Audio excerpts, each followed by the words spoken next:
Welcome back to channel dear student.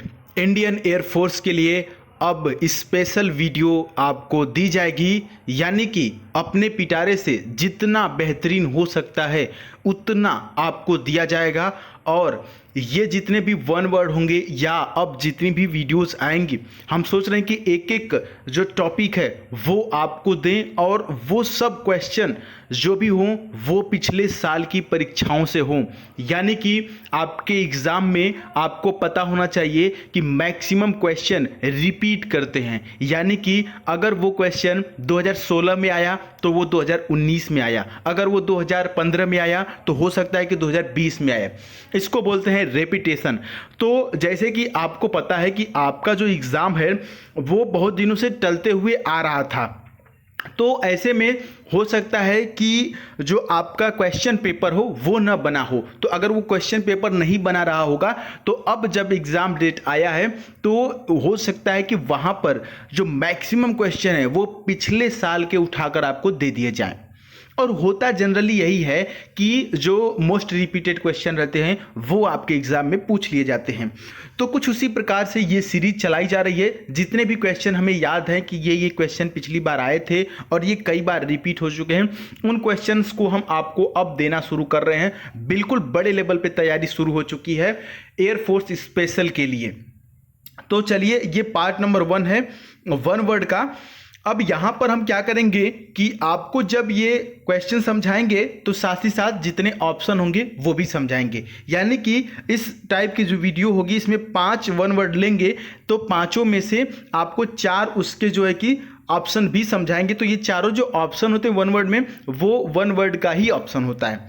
उम्मीद है कि बातें समझ पाए होंगे। तो चलिए, one who is lover of food, यानी कि जो भोजन का प्रेमी हो उसको क्या बोलते हैं।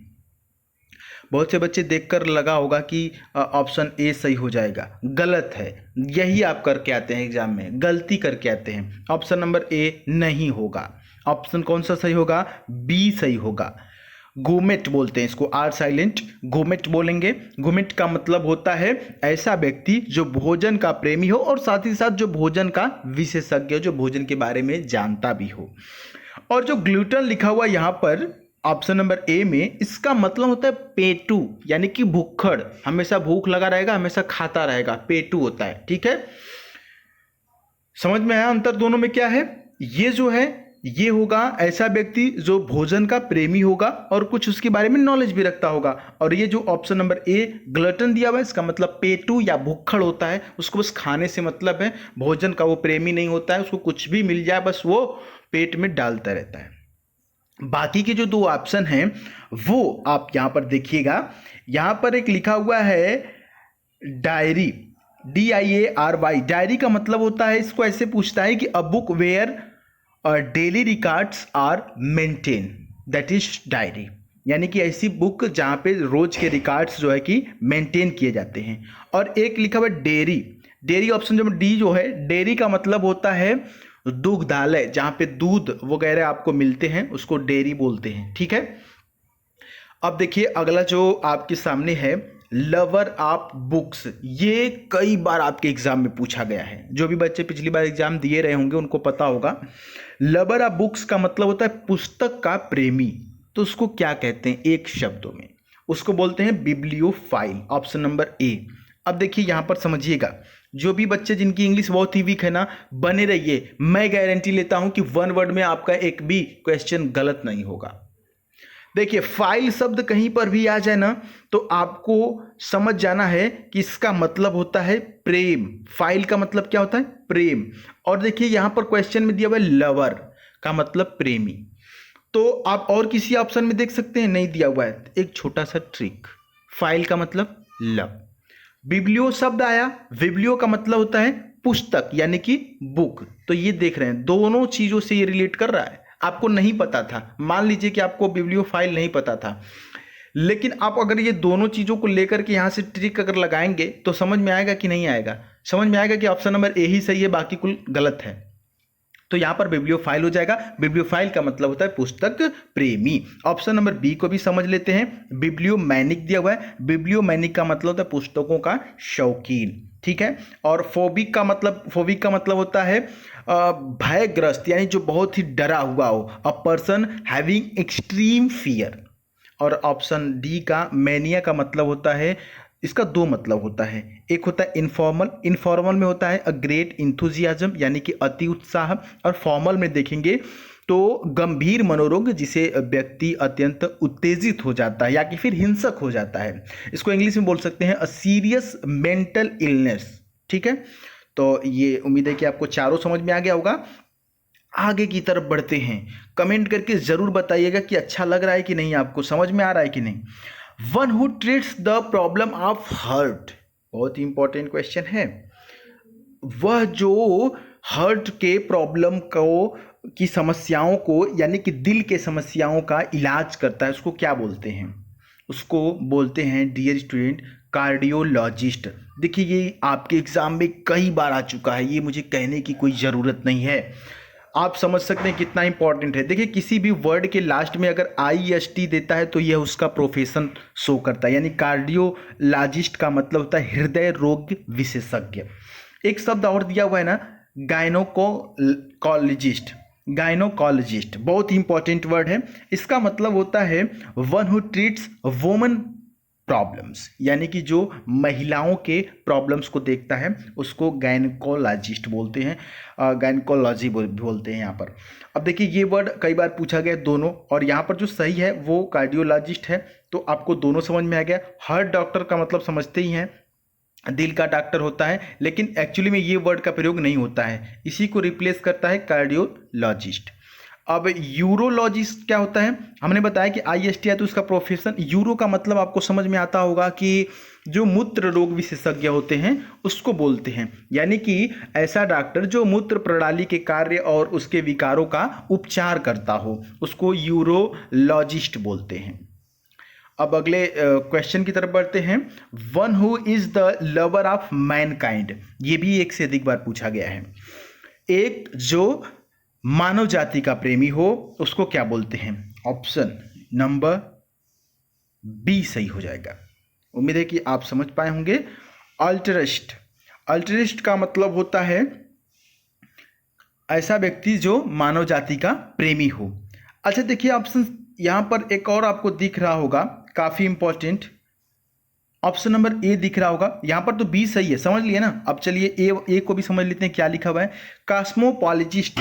कॉस्मोपॉलिटियन लिखा हुआ है, ठीक है। तो इसका मतलब होता है one who love the whole world, यानी कि जो पूरे संसार से प्रेम करता है उसको बोलते हैं कॉस्मोपॉलिटन। कॉस्मोपॉलिटन का मतलब विश्व प्रेमी कह सकते हैं, याद रहेगा। कॉस्मोपॉलिटन का मतलब विश्व प्रेमी। और हेटर का मतलब क्या होता है? हेटर का मतलब होता है नफरत करने वाला, लेकिन कैसा? A person who greatly dislike specific person और थिंग, यानी कि हेटर उसको बोलते हैं जो स्पेसिफिक पर्सन, किसी पर्सन या किसी थिंग का स्पेसिफिक वो आदमी होता है। जैसे कि व्यक्तिगत कोई मेरा हेटर होगा, ठीक है, और कोई जैसे बड़े बड़े एक्टर होते हैं, बड़े बड़े लीडर होते हैं, तो कुछ लोग स्पेसिफिक उस व्यक्ति के हीटर होते हैं। जैसे कि कोई होता है, कोई उसको पार्टी से कोई दिक्कत नहीं है, लेकिन उस पार्टी में जो एक आदमी है ना उससे उसको दिक्कत है, तो कुछ इस प्रकार से होता है, इसको हेटर बोलते हैं। अब अगले वर्ड की तरफ बढ़ते हैं। लास्ट वाला क्वेश्चन है बेहद important. One who plays guitar, यानी कि जो गिटार बजाता है उसको क्या बोलते हैं? हमने बताया था कि IST लग जाता है तो उसके प्रोफेशन को शो करता है, तो यहाँ पर गिटार के लास्ट में IST लगा, गिटारिस्ट हो जाएगा। इसका मतलब होता है गिटार वादक। आगे समझ लेते हैं। बी में लिखा हुआ है सितारिस्ट, का मतलब होगा सितार वादक। अगर पूछे कि वन हु प्लेज सितार तो बोलेंगे सितारिस्ट।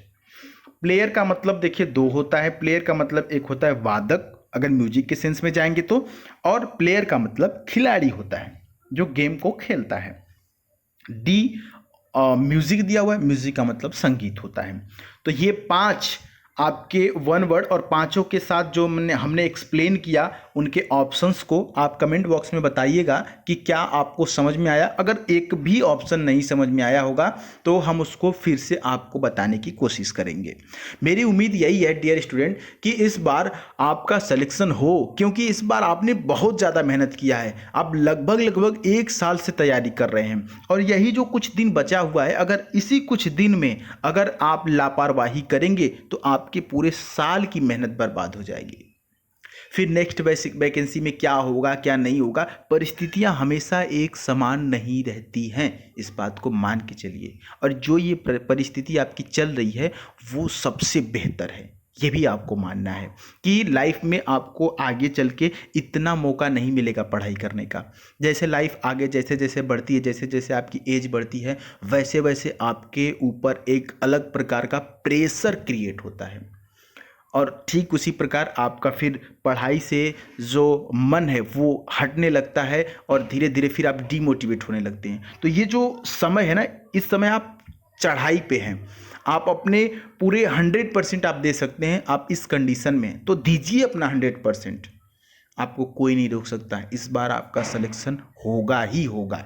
सुबह जब भी उठिए तो एक निश्चय करके उठिए कि आज हमें ये करना है, आज हमें ये चीज़ पढ़ना है। जो भी टॉपिक आपको कमज़ोर लगे कि नहीं ये तैयार नहीं हो रहा है, उसको आज तैयार करना है, आज इस चीज़ को दोहराना है।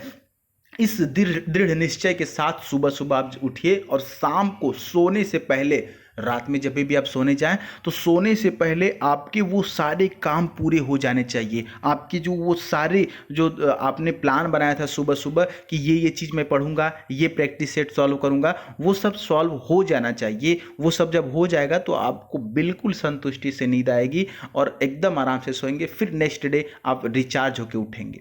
ठीक है, तो कुछ इस प्रकार से फॉलो कीजिए। हम बीच बीच में आपको मोटिवेट करते रहते हैं। हम इस बार चांस नहीं लेना चाह रहे हैं। हम ये नहीं सोच रहे हैं यार कि मतलब कोई भी ऐसा अड़चन आए जिसकी वजह से आपका सिलेक्शन रुके। ठीक है, एक एक नंबर, एक एक वीडियो, एक एक वर्ड इंपॉर्टेंट है। क्या पता कौन सा वर्ड पूछ लिया जाएगा, क्या पता किस वीडियो का क्वेश्चन आपके एग्जाम में आ जाएगा। तो हर एक वीडियो इंपॉर्टेंट है। जुड़े रहिए, अपनी राय कमेंट बॉक्स में दीजिए। हम आपके साथ बने रहेंगे ऐसे ही जब तक आपका एग्जाम नहीं होगा। मिलेंगे नेक्स्ट वीडियो में, तब तक के लिए जय हिंद, वंदे मातरम।